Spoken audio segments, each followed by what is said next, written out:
J'ai eu la chance de naître au bord du golfe du Morbihan, à Aradon. Et je faisais l'école buissonnière, et au lieu d'aller à la campagne, j'allais souvent à la côte. Et là, j'ai tout de suite appris à nager, à godiller, à ramer, et à faire de la voile dès que possible, quoi. Et donc, mon parcours, c'est une chance extraordinaire de naître dans un pays, dans un paradis terrestre, et d'être tout de suite dans la voile, quoi. Merci. Quel est pour vous l'avenir de la Bretagne? A-t-elle un rôle à jouer dans le futur de la France et du monde? Quel est pour vous le don le plus précieux qu'elle peut offrir? Ouais, ben, un exemple, le don le plus précieux, c'est un exemple de l'intelligence. On parle souvent de croissance et de recroissance, et de croissance ou décroissance, et moi je dis, je suis pour la recroissance, c'est-à-dire la réappropriation des besoins essentiels, mais pour tous les êtres humains sur Terre. Et j'appelle ça la recroissance, parce que là on peut à ce moment-là parler de vraie croissance. Voilà. Et la Bretagne incarne ça par certains aspects. Oui, la Bretagne est ça, par certains aspects, mais peut surtout sortir du marasme actuel et aider le monde entier à sortir de ce marasme épouvantable, créé d'ailleurs par la cupidité des êtres humains. Enfin, je dis ça, c'est un des motifs en tous les cas. Bon. Et donc, la Bretagne peut être un exemple extraordinaire. Et ce serait ça le cadeau, je crois que c'était ça la question, quel est le cadeau. Mais la Bretagne elle-même, quand même, est déjà un territoire extraordinaire, un peuple extraordinaire, parce que les Bretons, c'est quand même un peuple, une langue, un pays. Bon, il a été amputé de la Loire-Atlantique par Pétain, mais aucun autre, ni Chirac, ni personne, n'a décidé d'annuler cette connerie de Pétain et de rendre la Loire-Atlantique à la péninsule armoricaine pour redonner la force de la Bretagne historique, les 5 départements, avec les richesses considérables. En plus, c'est quand même à une péninsule, et pour venir à l'avenir de la Bretagne, il est évident que la marine, c'est un atout considérable, et la pêche, bien sûr, mais enfin, la pêche, je reviendrai sur la... Mais c'est un ascenseur social extraordinaire. Oui, pour la voile, je voulais dire ça, mais la marine, ça a été quand même la marine de commerce, la marine de pêche, le tout à la voile jusqu'à une date assez récente, et ça a été battu en brèche par la motorisation, par la vapeur, maintenant, mais enfin bon, passons. Mais la Bretagne, c'est un territoire qui est riche d'un sol agricole considérablement exploitable, mis à mal à un moment donné par le remembrement, parce que ça a installé une agriculture monstrueuse, je pense, avec des pesticides et tout le bazar. Mais la paysannerie, le produit de l'agriculture de la Bretagne est considérable, donc c'est un atout formidable.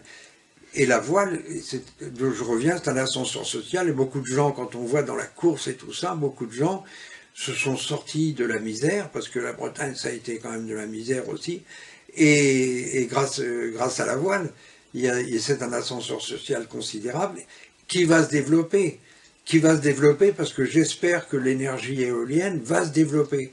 Mais en même temps, j'ai pas envie de voir des parcs éoliens de 300 mètres de haut avec des cargos de bordel et son train, des voltages énormes qui atterrissent sur la Terre. Là, ils veulent le faire arriver à Erdeven. Après, ils veulent faire passer je sais plus combien de milliers de volts sous les menhirs d'Erdeven. Mais c'est complètement... ils sont fous, quoi. Et en même temps, c'est la revanche de la machine. C'est-à-dire, les hommes ont créé les machines, et maintenant, il faut qu'elles tournent, quoi. Oui. Et donc, on va être tué par les machines. Un des symboles de la Bretagne, c'est le Triskel. Ça rappelle un peu les éoliennes, sauf que ce sont des éoliennes gigantesques, offshore, Mais oui, qui sont une absurdité en termes de technologie et de rentabilité. bien sûr. La solution, ça serait des petites éoliennes. La solution, par exemple, nous en bateau, on l'a réglé, quoi. Pratiquement grâce aux éoliennes et aux hydroliennes, parce que la force, on peut mettre une petite hélice qui fabrique et qui fait marcher tout l'électronique, l'électricité du bateau, un moteur électrique si on veut. Donc mais les atouts bretons, on peut revenir aussi, là ils replantent du lin et tout ça, j'espère qu'on va revenir au tissage du lin et tout, parce que ça a fait la fortune de la Bretagne à un certain moment. Enfin, il y a tellement d'atouts. Moi j'ai fait je suis désespéré par le non-ramassage des pommes. Et j'avais proposé à Diwan, qui a toujours besoin d'argent, qu'on ramasse les pommes, qu'on les presse et qu'on fasse des barriques de cidre et du jus de pomme pour les enfants. On a fait ça pendant 15 ans. Et il y a des gens qui m'appelaient en disant vous avez besoin de pommes cette année. Donc on allait dans 15 endroits différents. Et enfin bon, je veux dire que les atouts sont énormes. Très bien. Parlons de ce revival qu'a connu la Bretagne dans les années 70, avec en particulier les musiciens Alain Stivell, Dan Arbraz, et puis les bardes comme Glenn Moore, J. Serba, Xavier Graal.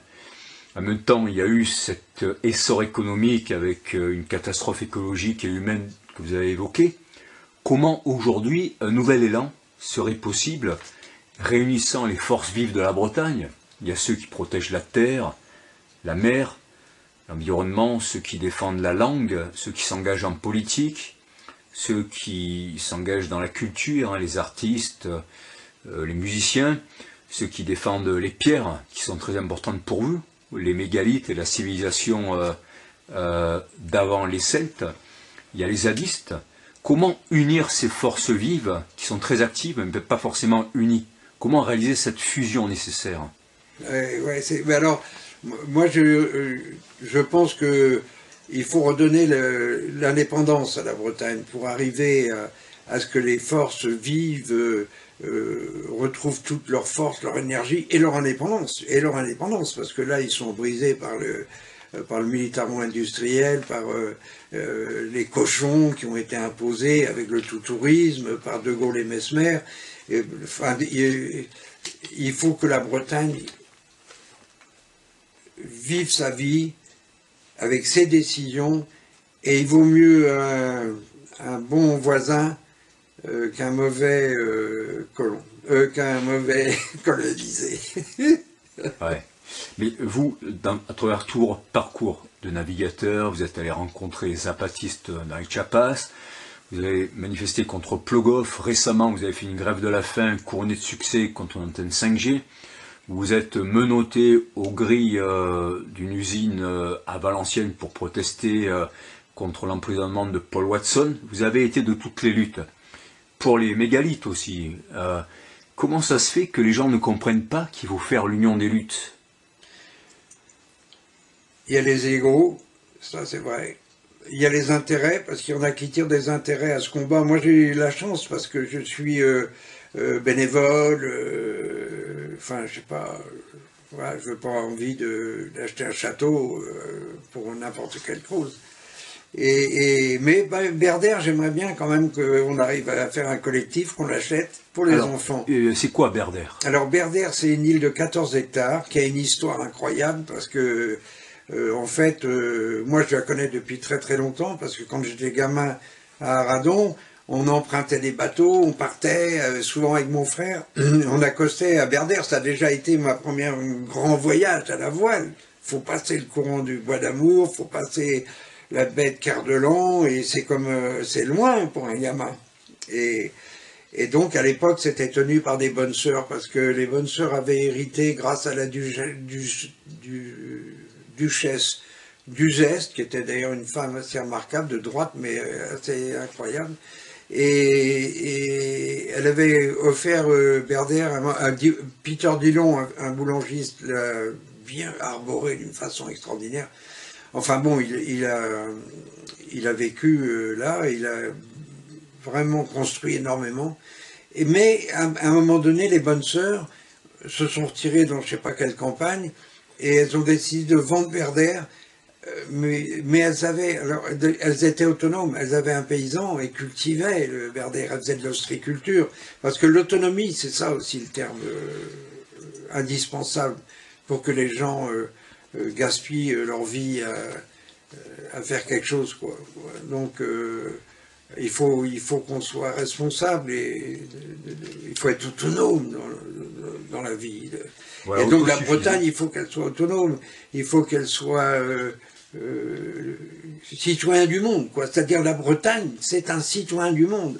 Et à partir de ce moment-là, il peut faire un bien fou dans le monde. Et parce que les Bretons, souvent les gens disent ouais, mais les Bretons, on en trouve partout dans le monde. Je dis c'est une chance, moi j'en trouve partout dans le monde. Mais je dis c'est comme l'Irlande, quoi. Ce ne sont pas des pays conquérants. Ce sont des pays qui vont, qui habitent où ils arrivent, mais qui s'intègrent, qui respectent les populations et les lois.